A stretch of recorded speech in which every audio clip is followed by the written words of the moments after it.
Sex without consent is rape. And this week on the Whitney Reynolds Show, we're investigating why so many college campuses are becoming home to this type of crime. The Whitney Reynolds Show is supported by the Auto Barn Mazda of Evanston and Chicago, the Auto Barn Mazda, where driving matters, iLearn Center, intelligent learning for children 6 weeks to 5 years, helping our young learners become leaders, and the Respiratory Health Association, raising funds and awareness for lung disease research and programs. Special thanks to Kevin Kelly with App Properties, Pearl's Southern Comfort, Chicago Andrea Creative, Mazda, Modern Classics Furniture.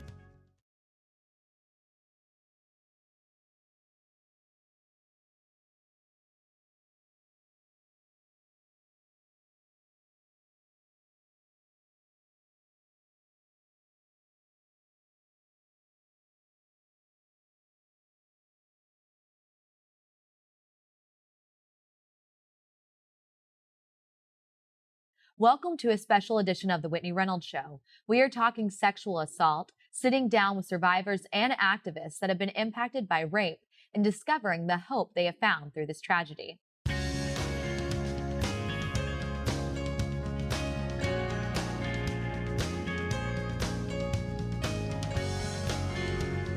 You're watching the Whitney Reynolds Show.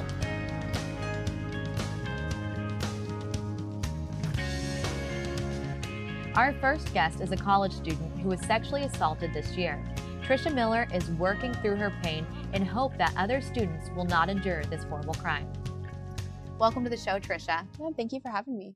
So today's show is all about sexual assault on college campuses, and that is exactly what happened to you. Yes. Take us back to the incident. So it was spring break this year of 2016, and all of my friends were off partying on the beach or like at home with their family, and I stayed in the city to work. So I was pretty lonely, and I had a friend come over to the dorms, and we just were hanging out and watching movies and had a couple beers, and I got a little tipsy and fell asleep. And when I woke up to him on top of me, and just kind of like started fighting him off and like yelling, and eventually it just stopped, and I had to walk him down and check him out, and then go back up, and I called a friend to tell them what happened, and he came to pick me up, and I stayed there for a couple nights, and for a long time I didn't really know exactly what had happened or how to deal with it. I didn't go to the hospital right away. I thought it was just like an emotional thing I needed to deal with. So eventually we had to go back to school, and I just became distant, and like I didn't know how to function as a human again. It's very hard. The guy that was over, did he think you were more than friends? And does that have anything to do with maybe what progressed? I mean, it shouldn't have to have anything to do with it. I didn't see it as anything more than just hanging out, and I don't know exactly what he thought. I can't read his mind. And you were completely out of it, like you were asleep. Yeah, I fell asleep and then woke up on my bed. I fell asleep on the couch and woke up on my bed. When you asked him to stop, did it stop? No. How did you eventually get to the point where you got out of that situation? Well, he finished, and I just kind of like sat up and put on my clothes, and I was shaking, and I wasn't like, it didn't feel like me. It didn't feel like I was completely in conscious mode. I don't really know how other to explain it. Then I just felt like I was like a stranger inside of my body. And I had to like get into an elevator with him and go like 20 flights of stairs down, and then like walk all the way back up. Like it seemed like I don't know how. An out-of-body experience. You were Yeah. kind of watching your own life. How did you get to the point that you sought help? I started physically experiencing some issues. So I decided that it was time to go to the hospital a week later. And so I went in and I was seen, and then I had an advocate from the rape victim advocates there with me to help me through the process. And she told me that I could have free counseling with them. So I sought that after all of the entire experience. And then I called them, but there was a waiting list and they told me it would be about a month. So after that, I went to the school counseling that was available on campus. And it was a terrible experience. The man that I saw just wanted me to go out and have a long-term counseling experience, but I couldn't afford that. So I needed to be either there or at the rape victim advocates. Was the guy that did all this, was he part of the university as well? No, he lived in the suburbs and was just visiting me in the city. So I haven't seen him since. Did you press charges against him? No, I decided not to do that because emotionally I didn't feel like I could handle seeing him in court or even handle the entire process that would take. And I see so many women in public, like the Brock Turner thing that was happening. I didn't think that I could actually sit in front of people and have people blame me for what was going on. And it seemed from the beginning that was already happening when I talked to the police officer. And he told me, well, maybe you should be just more careful on campus. Maybe you shouldn't have let him on. Things like that. And so that was my first experience. And I was thinking, it's only going to get worse from here. I can just accept what happened and heal and move on and be okay. And I didn't want this to be a prolonged court thing. Since you started telling your story, have other students come around you and said this is happening around us all the time? Yeah, I haven't actually met any other survivors on campus, but when I spoke to my class about this issue, a lot of the people almost everybody in that class said, wow, this happened to my friends. These kinds of issues are happening. And they just kind of came forward telling me different stories of friends or friends of friends that they have heard that were going through this. Do you feel that you had to grow up a lot faster? I mean, college is one of those times that you're trying to figure out who you are as a person, who you're going to be in the world, maybe, a young adult. Do you feel like this kind of just advanced you to the next level sooner than you wanted to be? Yeah, I feel like I can't enjoy the college experience anymore because it doesn't mean the same thing for me. I moved out of the dorms and now I feel like I'm, I don't know, a 40-year-old woman who's just making dinner alone in my apartment, not going out on campus or going to the events on campus. It just doesn't feel like that's a part of my life. It's just I go to school and I have my life separate from campus. It doesn't mix, and it feels like I'm missing some kind of experience that everybody else has in college. Did you try to pull a crime report to see if this happens to other students? Yeah, it's supposed to be public online for public view. All of the crime and sexual assault reports that happen on any college campus in America. And I tried to pull the one from my school, and the file was there, but I couldn't actually see anything past that. So then I contacted the dean of students and the Title IX representative that I worked with, and they never got back to me. So what would you want other people to know, men or women that might be in the same situation that you are? What have you learned through this, or what are you learning? I'm still learning that there are always resources out there. After this happened, I didn't think that there was anybody who was on my side, trying to help through this. And it seemed like all of the systems that were built to be in place to protect people against this were the ones that were tearing me down. But the harder that I fought to get help from those people, I ended up getting help. And it just took a lot of effort and a lot of crying and a lot of asking for help to actually get it. So I would just say, don't be afraid to state what you need and understand what you need and ask as many people for that you can. And it sounds like this has been a process for you. It wasn't like I'm okay overnight. Like you said, you're still learning, you're still seeking help, you're still working through this. And earlier in the interview, you said you didn't want to press charges. You didn't think you were strong enough.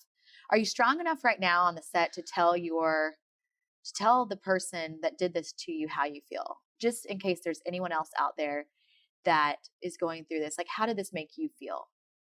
What would you want him to know? I'm never going to be the same.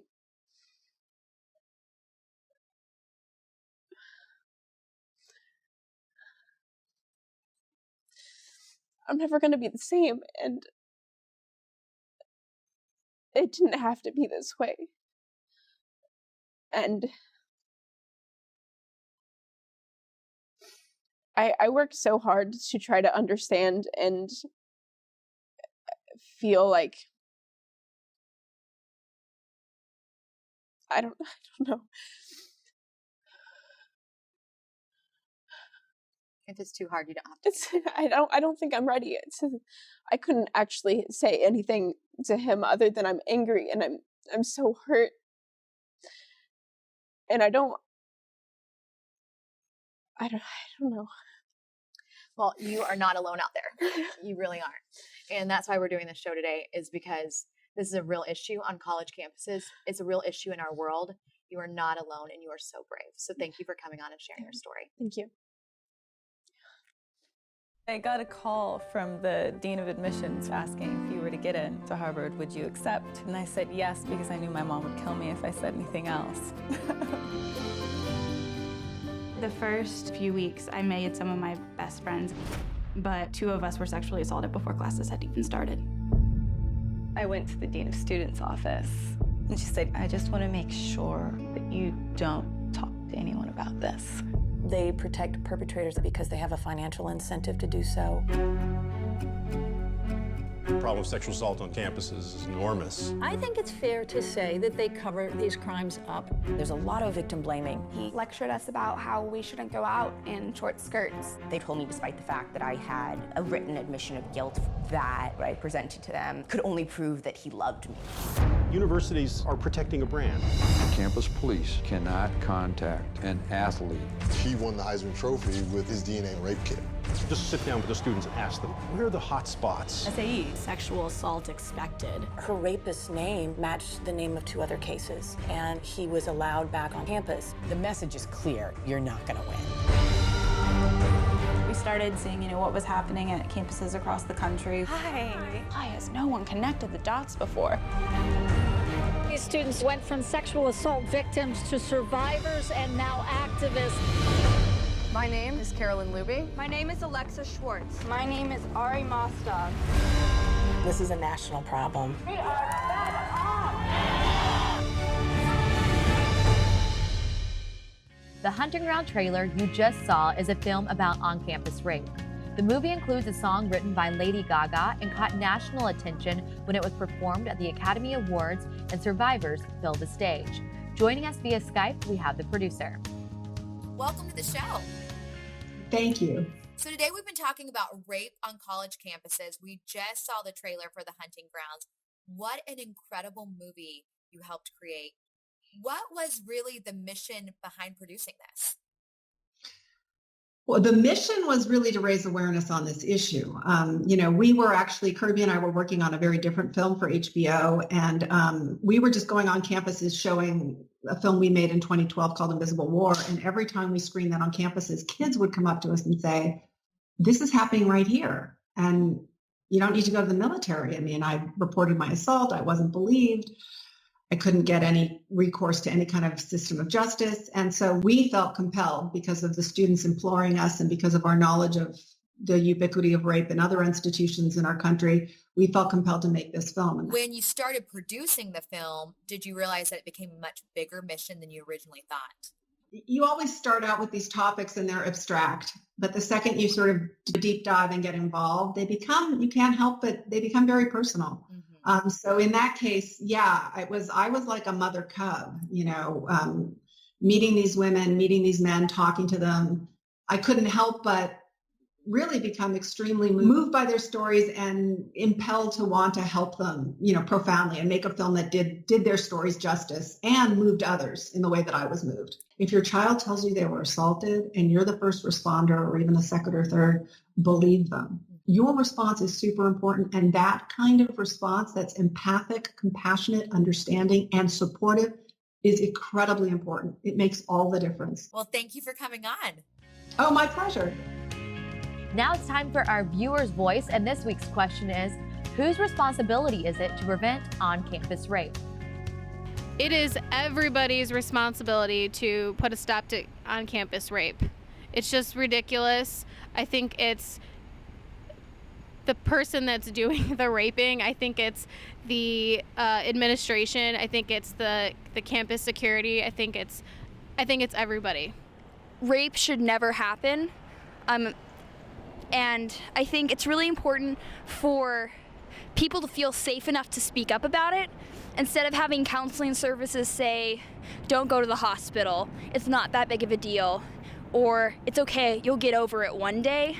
Having active talkbacks and discussions, and having faculty that don't worry about losing their job if they bring it up to their higher administrators. I think it's everyone's responsibility. It's parents and how we raise our children, whether it be how we treat and teach women to be strong and independent and watch out for themselves. But in the end, we need to raise our boys to be responsible and respectful men. And so that's really everybody's responsibility, whether it be their parents or their communities or the school community. It's how we create a culture of respect and dignity for everybody. On campus rape or crime period, I think it falls on all of us. We should all be cognizant of where we are and what's going on, but anyone else who sees anything that's out of place should say something. You shouldn't feel embarrassed to step in and stop an incident that you think is going wrong.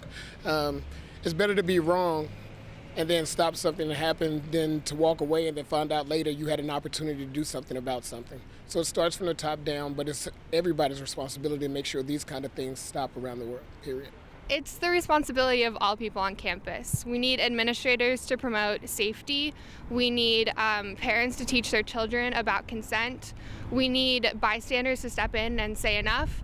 And we need people to know that non-consensual sexual activity is not acceptable. Educating people on sexual assault is a key component to lowering the numbers of this injustice. Our next guest is doing just that. Megan Blomquist works with rape victim advocates and is here to explain more. Welcome to the show, Megan. Thank you for having me. So you're from Rape Victim Advocates, and we've been talking about sexual assault on college campuses. And just to peel it all back, what exactly is rape? Well, sometimes we term it rape, sometimes we say sexual assault. They basically mean the same thing. When we're talking about what happens legally in the court systems, it's technically sexual assault. And what that means is that someone has had non-consensual sexual penetration. So they've had their rights taken away from their body. They've experienced a violation. And this could happen to anybody, regardless of their gender. But of course, it's forced or unwanted sexual activity.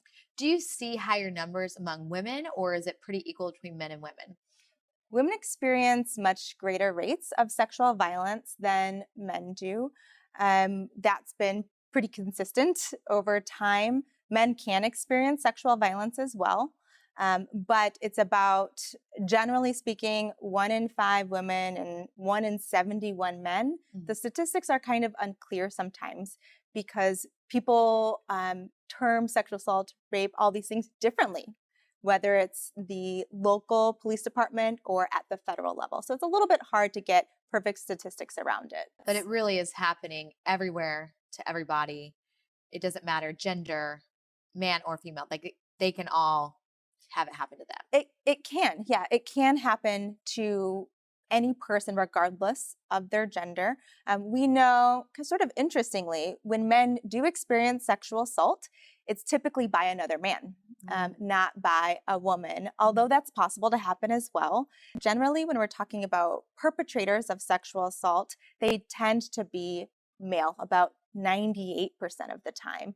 So sometimes we call sexual assault a woman's issue, very much a men's issue when you think of most people perpetrating sexual violence being male. Not all men by any means, but most of them that do are male. So you are an educator with rape victim advocates. And do you find that people heal if they file a report? They heal if they seek justice? That's a really interesting question. To me, justice and healing are two different things.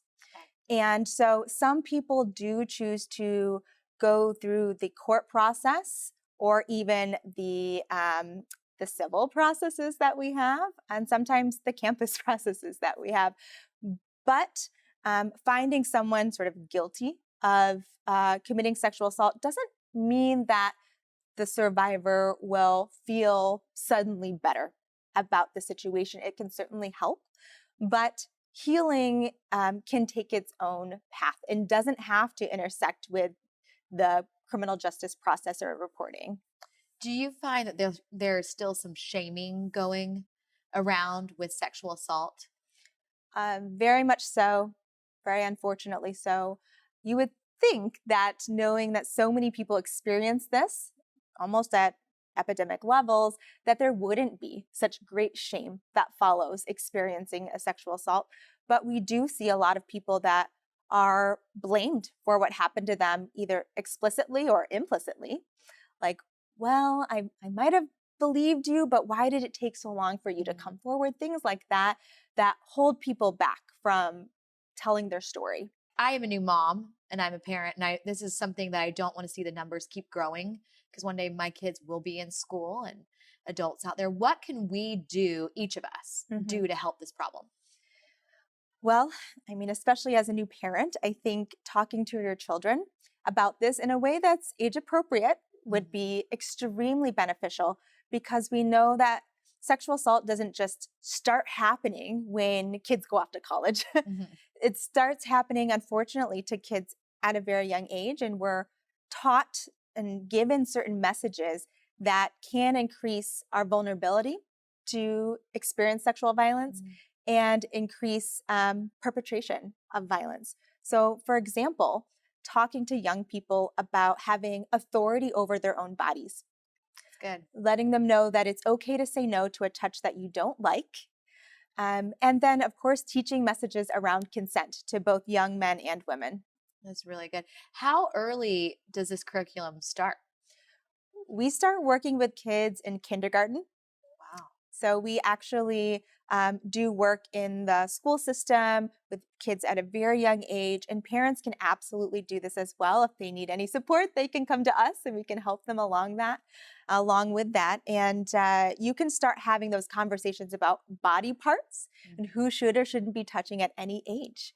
And then, as they are perhaps in family situations, if they say, I don't want to give uncle a kiss, think about your response before you say, we must give uncle a kiss to be respectful. Things like that, to teach them that they have authority over their bodies, and it's important to ask about bodies and touches, and that their answer is respected.